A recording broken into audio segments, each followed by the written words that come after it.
Hello students, and welcome to Political Science 1513.W1 U.S. Federal Government Online. And in this video, I'm going to give you a brief tour of our course Blackboard page so that you know exactly how to navigate the class as you prepare for the semester. So to begin, let's try by identifying the left-hand pane. You'll notice that there are a series of links on this pane, and the first link that we're going to want to look at is the one labeled Start Here. So when you access your Blackboard page, please direct yourself to the Start Here tab. On the Start Here tab, you're going to find a number of valuable resources, including the syllabus and tentative course schedule for this class, a video in which this handsome gentleman named Connor Alford introduces himself and explains how awesome he is, as well as how amazing this course is going to be, because it is going to be amazing.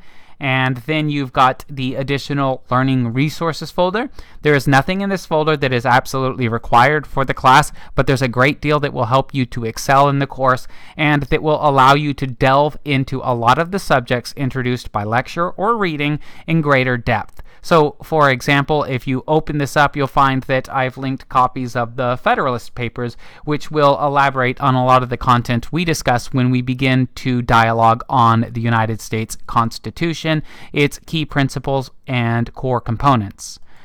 Navigating back to the Start Here tab, you're also going to find Southeastern's mandatory resources. In here, we're going to see a number of different valuable devices that we are required as instructors to include on our Start Here tab. So our student services, our technology, privacy and accessibility policies, our disability policies. If you have any questions about any of that content, this is probably the best place to go in order to find that content. Again, navigating back to Start Here, you're also going to see that I've uploaded an Oklahoma voter registration form. I encourage everybody in this class to get as involved in their community and in the democratic process as possible. And to help incentivize that, I'm offering extra credit to any student who either completes and submits a voter registration form or has the ability to provide proof of prior registration before the end of the semester. Do note that the voter registration form that I've attached here is specifically for Oklahoma. So if you are not an Oklahoma resident, you're going to need to get a voter registration form for whatever state you reside in. And if you're not a U.S. citizen, well, send me an email. If you want to earn the extra credit opportunity here, we can talk about alternative options that might be available to you. All right, scrolling back up, the next and probably the most important link that you're going to find on this left-hand navigation pane says Coursework, and then it'll say 16 weeks in parentheses. That's because this is a full course semester, and so we're going to go ahead and navigate to the Coursework tab. Now, once you've navigated here for the first time, you're going to see this nonsense that asks you to complete orientation and then provide proof. Go ahead and complete the orientation so that you can access the coursework. It's fairly simple. Everybody should do it. It's a way for you to help establish that you are prepared to take an online course. But once you have completed this process, you're going to find that the coursework tab now looks a little bit different. So navigating back to the coursework after having completed and submitted proof of completion for your orientation, you're going to see that right now we have 1 week's coursework folder. That's the week 1 coursework folder, and attached to this folder is a basic table which is going to break down each of the items that you need to look at for this week, when those items become available, and then when those items will no longer be available. So if you look at the lecture, for example, you're going to find that for this week we will lecture on the function of government, that this will become available to you as of January 11th of 2020, and that it will remain open throughout the rest of the semester. The same thing can be said of our reading requirements, Chapter 1, pages 1 through 12, and the course syllabus, as well as the schedule attached to that syllabus. And then you're going to find that there will be 3 graded components for your participation in this class during the first week. The first is an assessment. I'll talk about that a little bit more, but you'll notice that the assessment, your discussion post, and your quiz for this week are all going to become available as of January 11th and will all become unavailable as of January 17th.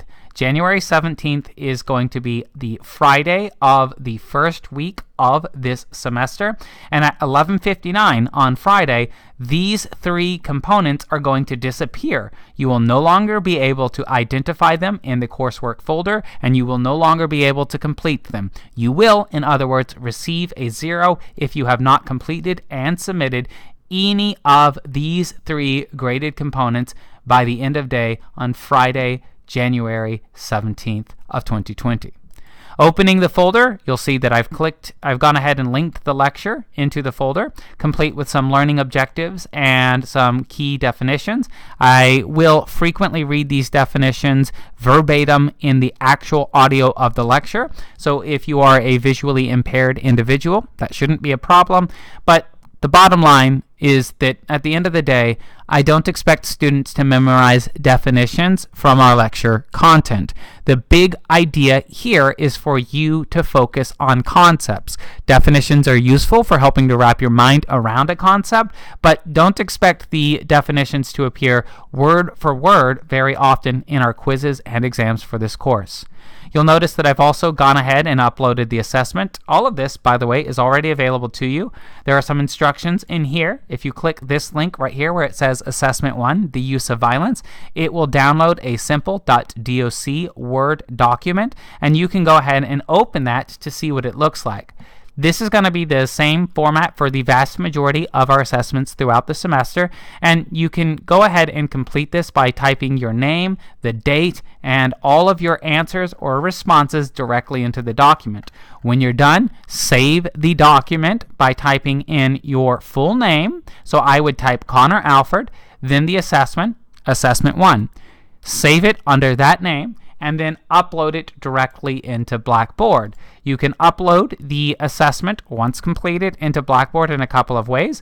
The first option is to click Browse Computer, navigate until you have found it. But another option is to take the thumbnail and drag that thumbnail into the actual box of dotted lines that you will see here under text submission where it says attach files. If you do that, you can go ahead and click submit, and I will have received your assessment. This is what it looks like when I am grading and when you are previewing before your final submission. But we're going to go ahead and head back to the week 1 coursework folder here on Blackboard. You'll also see that I've linked a discussion board. This is graded, even though it's just an introduction. Consider this an opportunity for you to earn some free points and give yourself a little bit of buffer for more difficult discussion assignments later in the semester. Instructions for each discussion assignment will be provided under the description for the week's discussion activity.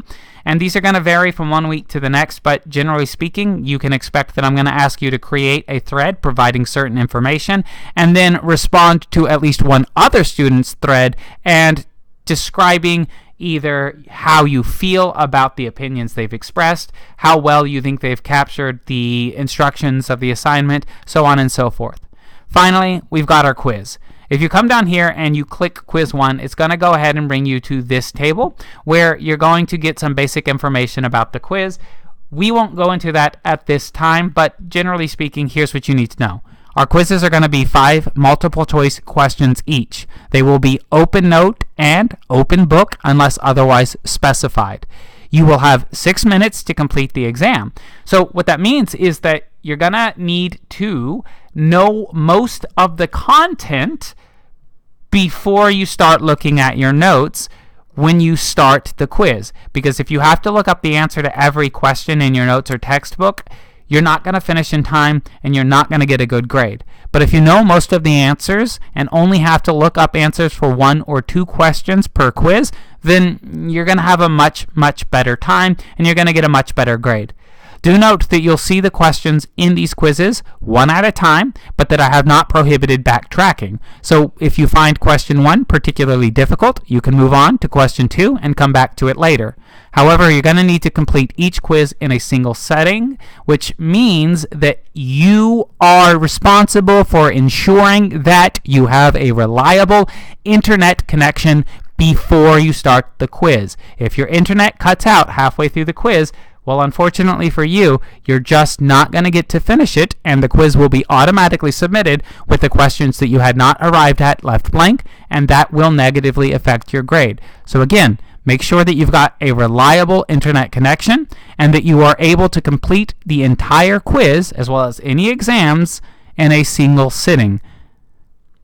All right, so that's the course. That pretty much covers everything you need to know. And again, I look forward to working with you as we move through the semester. Bye.